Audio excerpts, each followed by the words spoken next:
Hi everyone, I thought I would use this video as my very first YouTube upload because one, I'm not wearing a dressing gown, which is a huge improvement for me. I'm wearing this like funky t-shirt instead, which is Wild Fox, if anybody cares. And two, because these bags are quite popular at the moment and it might be quite interesting or useful for somebody. So I did like a little unboxing video for this one, I think it was yesterday, maybe the day before, I don't remember, but what I did say is that I would do like a comparison to the smaller size, just in case anyone's wondering what they both look like on and how they sit and things like that. So this red one is actually fabric, but it doesn't really matter for comparison purposes. And I will open them both up. So I was selling this and I've actually sold it, so hopefully I don't damage it while I'm doing this review, or that'll be an embarrassing conversation with the buyer. I won't, I don't think. Anyway, so I hope she doesn't mind also.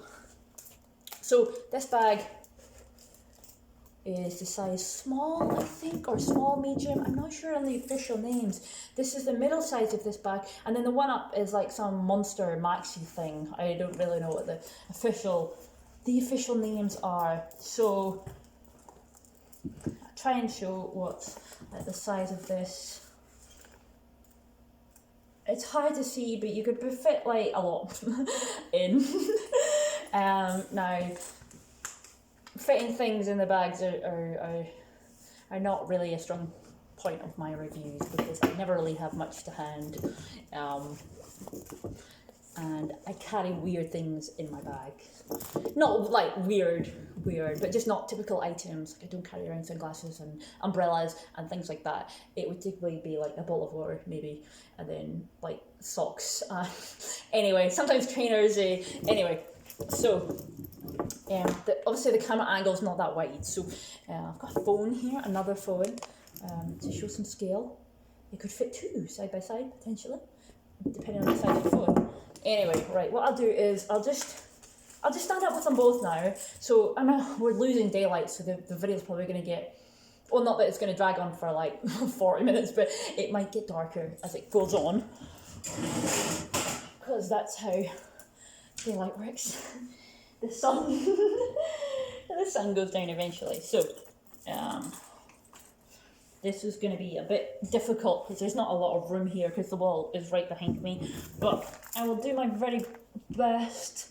And my mane of hair is in the way, so I'm sorry, you're going to have to just try and to ignore like the face on this. So let me see if I can just push this table back. I'll try and get my face out of the camera because it's just going to be me like grunting. It's not going to make for too pleasant viewing. Okay. I just did that with one single finger, so strong, just. Anyway, here we go. So, this is both of them. So I'm going to stand on my tiptoes because this is just getting in the way. Or I could move this. Oh, yes. That's better. So there we go. Now the lighting is a bit weird because it is getting dark outside, and then my camera, as I've mentioned a lot of times before, it continually readjusts itself. So this one is like a turquoise blue. This one's leather. I think it's lamb leather. If anyone knows more than me and wants to correct me if I'm wrong, please do. But I think it's lamb leather. So if I hold both side by side, this one's really quite a large bag. It's 30 centimeters wide, so it's quite similar to the jumbo, the classic flap jumbo. This one, I believe, is 26 centimeters wide, which is quite similar to the medium classic flap. But both of these hold like so much more than the typical double flap bags, because just the way, this is fabric of course, but the leather ones are still quite flexible and they fit quite a lot in. They're just that bit more slouchy, so I'm going to wear them both crossbody so you can get a little bit of an idea where they sit. So, I didn't actually realise this before, but this one seems to sit a little bit lower, so my hip is there and here. So this one sits just below my hip, this one sits just above my hip. I am a size 8. Sorry, my hair is caught. Here we go. So this one does sit quite high. This would maybe be useful to someone who's a little bit shorter. This one sits a little bit lower, but some people don't like wearing big bulky bags crossbody anyway.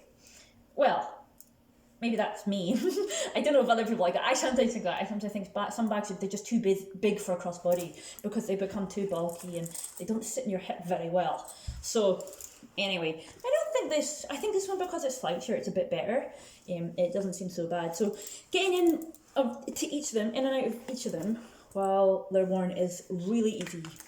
You just got a flat bag. You just lift it on and off. I just did another like mini review of this, and you had to zip it around, and it was not particularly easy. So if you like getting in and out of your bags easily, you can't really get any easier than this. Yeah, pretty easy. So, of course, they can both be held more than just one way because they've got that top handle. So they can be worn on the shoulder. So I think I mentioned before, I had a problem with previous 19 bags slipping off my shoulder, and I don't think I'm alone in that. So this one actually doesn't. This one, I'll just have to be careful. I don't want to drop it. Yeah, this one still slips off. I don't know, maybe it's a small thing, or maybe it's my shoulders, I don't know. But anyway, I'm not sure how many others have that problem. I think one or two have told me that they also do. So there we go, here they are, just worn in the crook of the arm. Side by side. Now, weight-wise, I can't compare to each other because this one's fabric, so obviously this one's going to be a lot lighter, so I don't want to say too much about the weights comparatively speaking, but this one I did notice, I didn't notice when I was unboxing it. I was probably too excited and I just lifted it out. It's like, yay, new bag. But this one, like, it feels quite heavy. I've got this one in leather, in a burgundy colour, and in white, which I only recently bought. So I now, not including this one because I've just sold it, but I now have 3. So this one, this sort of medium, large size, whatever it is, and then the 2 smaller ones. Now, earlier today I was comparing them both side by side, and this one just feels a lot heavier. I might get some scales. This sounds a bit sad, but like I'm genuinely interested. Like it just feels heavy. I don't know if it's in my head or anyway. So it's not as heavy as the Chanel. Well, that's why it'd be good to have some scales because I could say, oh well, the double flat is X weight and this is X weight. Anyway, I don't have them right now. So that's this one here. I think it'd be a good day bag. For anyone who's not too fussed about something that's heavy. Of course, I don't know if that's heavy in my head because I'm just like really weak. Maybe it would be perfectly fine for other people. I'm trying to get like a further back shot so you can see, but I can't move the wall, unfortunately. So this is it just showing like that. And then on the back there's a pocket. I think I spoke before how it's magnetic. Lazy people like me, you don't have to click and wait. No one wants to wait. So you just open it and it does the work for you. So actually, if you're too lazy to open the flap and go in the bag, you could just put things in the back pocket. So you know you're wearing it and you just slide your hand in and take out like your lip balm. Because my lips are really chapped these days, so that's like a must for me. Or your mask, if you need to keep your mask in your bag. Someone's coming over to shout at you in the supermarket because you forgot to put it on. You whip it out. Yeah, so anyway, I've rambled on, I think, enough. So I will call it a day there. And hopefully that has helped somebody.